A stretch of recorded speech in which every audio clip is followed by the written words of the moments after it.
Voici les 15 choses que j'aurais aimé savoir avant de lancer ma propre entreprise. Je suis en affaires pour moi-même depuis un certain temps maintenant. Et mon entreprise actuelle, La Grande, je l'ai lancée il y a 2 ans et demi. Et au cours de ces années, j'ai pris des notes dans mon téléphone, littéralement, des choses que j'aurais aimé savoir. Et maintenant, je suis enfin prêt à les partager. Il s'agit des 15 clés, secrets, notes, idées et stratégies qui sont si importants pour moi maintenant. J'aurais aimé que quelqu'un me les donne quand je suis devenu PDG, quand j'ai commencé à construire une entreprise plus grande que moi. Numéro 1. Embauchez vite, licenciez plus vite, promouvez plus. Lock-up les gagnants. Éliminez les perdants. Vous êtes composé des gens que vous gardez. J'ai fait beaucoup de vidéos et beaucoup de contenu et j'ai donné beaucoup de conférences sur le fait que c'est les gens avant le produit. Tant de gens se concentrent sur la chose. Ils se concentrent sur l'idée. Ils se concentrent sur les choses et ensuite ils essaient d'attirer les gens. Pour s'adapter. Cette idée, et c'est toujours vraiment difficile à faire. Concentrez-vous sur les gagnants. Aidez-les à gagner. Faites-en la promotion à l'intérieur et ils vous aideront à gagner dans son ensemble. Tellement plus rapide que lorsque vous faites tout ce qui vous concerne. Ou quand vous faites tout cela, je dois être le patron le plus juste de tous les temps. Je dois faire en sorte que tout le monde se sente bien. Non. Ce n'est pas comme ça que ça marche. Vous devez donc embaucher rapidement. Ne réfléchissez pas trop. N'analysez pas trop. Ne faites pas passer les gens par 15 entretiens. Pour qui pensez-vous être? NASA. Tirez plus vite parce que vous allez savoir très vite. Chaque fois que nous avons dû licencier quelqu'un, je savais il y a 6 mois que cette personne n'était pas faite pour le rôle. Mais ensuite, vous calez et vous y pensez. Et vous vous dites, non. Je vais leur donner une seconde chance et c'est, vous savez, tout simplement. Alors agissez rapidement. Mais la première chose que j'ai apprise de cela est de promouvoir encore plus rapidement. Vous voulez vraiment reconnaître les gagnants et vous voulez passer à autre chose que tout le monde. C'est ainsi que vous construisez une équipe gagnante et c'est ce qu'est votre entreprise. Deuxièmement, soyez passionné. Sur la rétention. Quand j'ai démarré l'entreprise, je me concentrais vraiment uniquement sur le recrutement, la construction, la croissance, les revenus. Et puis il y a eu cette autre ère que j'ai oubliée parce qu'une fois que vous avez quelqu'un, super. Vous êtes un client pour la vie. Ça va bien se passer. Oui. Nous prendrons soin de vous. Rétention est le numéro 1 R. Votre recrutement, vos revenus et votre fidélisation. Si vous conservez les clients actuels, ils vous apporteront plus de clients. Assurez-vous d'avoir autant de systèmes et de processus pour réussir vos clients une fois qu'ils sont avec vous que pour obtenir de nouveaux clients.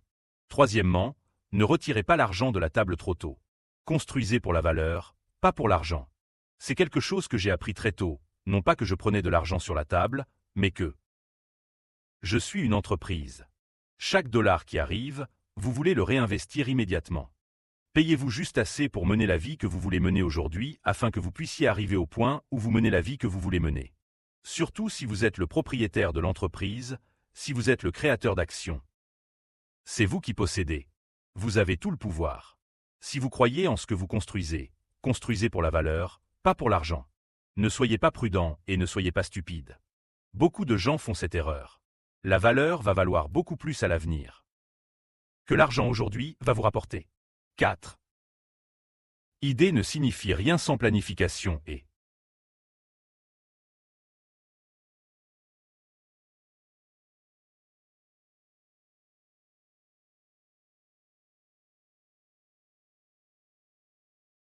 c'est sur les réseaux sociaux avec toutes leurs idées.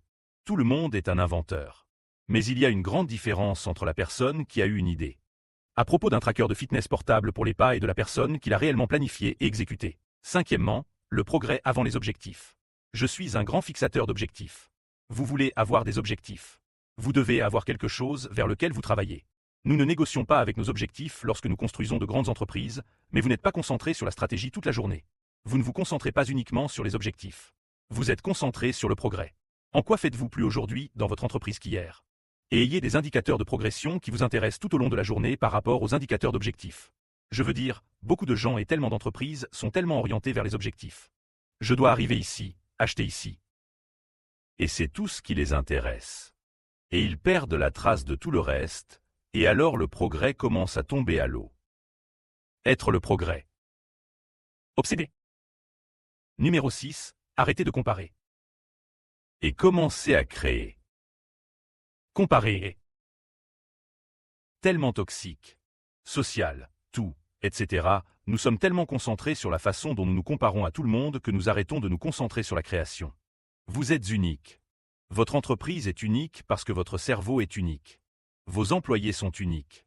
Alors arrêtez de vous comparer à toutes les autres entreprises, et commencez à créer. Numéro 7, être à long terme. Avide. Avidité. N'est pas toujours génial, mais il n'y a pas de mal à être gourmand à long terme. Le succès à court terme n'est rien si vous ne tenez pas 2 ans, 3 ans ou 4 ans. Faites des sacrifices aujourd'hui pour le succès à long terme de votre entreprise. Cela rapportera des dividendes. Vous ne faites pas cela pour gagner $1 aujourd'hui. Vous faites cela pour gagner 100 millions de dollars demain. Numéro 8, pariez sur vous-même. Premier. Vous ne pouvez pas faire confiance à quelqu'un d'autre à 100% parce que tout le monde est là pour lui-même, parce qu'il doit l'être. Ils pourraient dire qu'ils vont prendre une balle pour vous. Ils peuvent dire qu'ils feront tout, et ce n'est pas grave si vous pouvez les amener à le faire, mais la seule personne en qui vous pouvez avoir confiance, parce que vous pouvez réellement contrôler cette personne, est la personne que vous voyez dans le miroir. Numéro 9, la vitesse pour mener avant tout.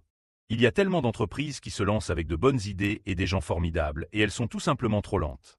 Lents en termes de social. Temps de réponse de l'engagement. Ils sont lents sur les emails. Ils tardent à recruter. Ils sont lents à promouvoir. Ils sont lents dans tous les domaines. Ne laissez pas la perfection être l'ennemi du bien. Vitesse pour mener. Faire vite. Si vous faites des erreurs, excusez-vous. Vous reconnaissez vos succès et vous reconnaissez vos échecs. La vitesse pour diriger est si rapide qu'il faut aller vite. Numéro 10, concentrez-vous sur l'horizon. Pas la concurrence.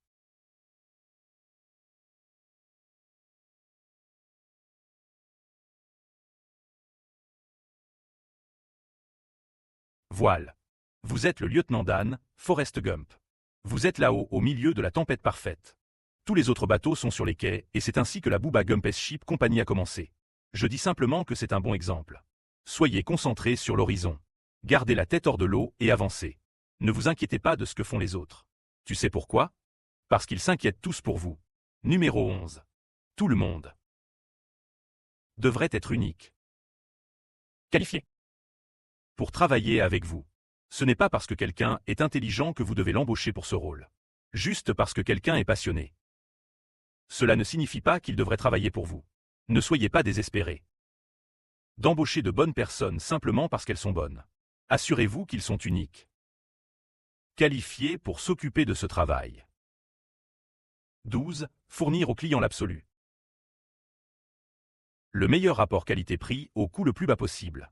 Cela va sembler du bon sens, mais mec au mec, est-ce que les gens se moquent de ça? Si vous n'en êtes qu'à vos débuts, vos mois, vos premières années, votre objectif est la croissance et la fidélisation de la clientèle. Vous cherchez à construire. Votre objectif, si vous regardez cela en ce moment et que vous êtes PDG, vous voulez être PDG, vous voulez commencer quelque chose, est en expansion. Et la marque? Voilà. 13, mi. Marché. Idée. Équipe. C'est ainsi que j'analyse chaque opportunité d'affaires, chaque division, chaque marché dans lequel nous nous adressons. Qu'est-ce que le marché? Quelle est sa taille? Quelle part de ce marché pensez-vous pouvoir absorber? Et quelle est la brièveté de la période de temps? Quelle est l'idée? Est-ce un bon choix? Est-ce une idée éprouvée et vraie? Est-ce un phénomène unique? Est-ce une idée disruptive? Est-ce une idée risquée? Puis l'équipe. Qui va réellement faire le travail? Tout le monde peut avoir de grandes idées. Ma fille de 4 ans invente de nouvelles idées tout au long de la journée. Cela ne veut pas dire qu'elle va être capable de les exécuter. L'équipe est tout. 14. Donnez aux clients ce qu'ils veulent. Pas ce dont vous pensez qu'ils ont besoin. Et cela m'a été raconté par un PDG dans mon propre domaine parce qu'il a appris à ses dépens. Regardez Kibi. Des gens vraiment intelligents à Hollywood, dans l'industrie du divertissement. Ils pensaient que les clients avaient besoin. Script. Contenu de forme courte. Et je ne pense pas qu'ils aient jamais demandé à qui que ce soit. Les sondages sont vos amis. Jeff Bezos a répondu à la question suivante. Comment Amazon est-il passé d'un courtage de livres en ligne à un magasin de tout? Boutique. Et il a dit, parce que nous avons envoyé une enquête à nos clients. Et nous venons de vous demander, que voulez-vous voir de plus sur notre site? Et qu'est-ce que les gens ont dit? Barbecue. Couche. Tout ce qui n'était pas des livres. Moment d'ampoule. Nous avons pensé que nous allions donner à nos clients plus de livres dans différentes langues, parce que c'est ce dont nous pensions qu'ils avaient besoin. Quand vraiment ce que les clients voulaient était la possibilité sur ce site d'acheter n'importe quoi de n'importe qui, n'importe où. Numéro 15. Traiter tout le monde Avec égard. Même. les trous du cul. Parce que chaque entrepreneur a un peu d'ego. Tout entrepreneur est un peu narcissique. Vous devez l'être. Sinon, vous ne seriez pas aussi fou de créer une entreprise. Vous ne seriez pas aussi fou de prendre toute cette pression et tous ces risques. Il y a tellement d'autres façons de vivre votre vie. Allez être sur la plage. Allez dans les bois. Non. Mais vous voulez gagner beaucoup d'argent. Vous voulez créer une entreprise. Droite. Donc, vous êtes là pour construire. Vous êtes là pour gagner. Étouffez les gens dans la gentillesse et riez jusqu'à la banque. Les pires clients que vous avez, vous devez les traiter avec respect. Même si tu dois te mordre la langue pendant que tu le fais, les pires employés que tu as, ceux qui te tiennent en otage, ceux qui exigent plus d'argent, ceux qui sont des imbéciles. Toujours avec respect. Faites plaisir à tout le monde.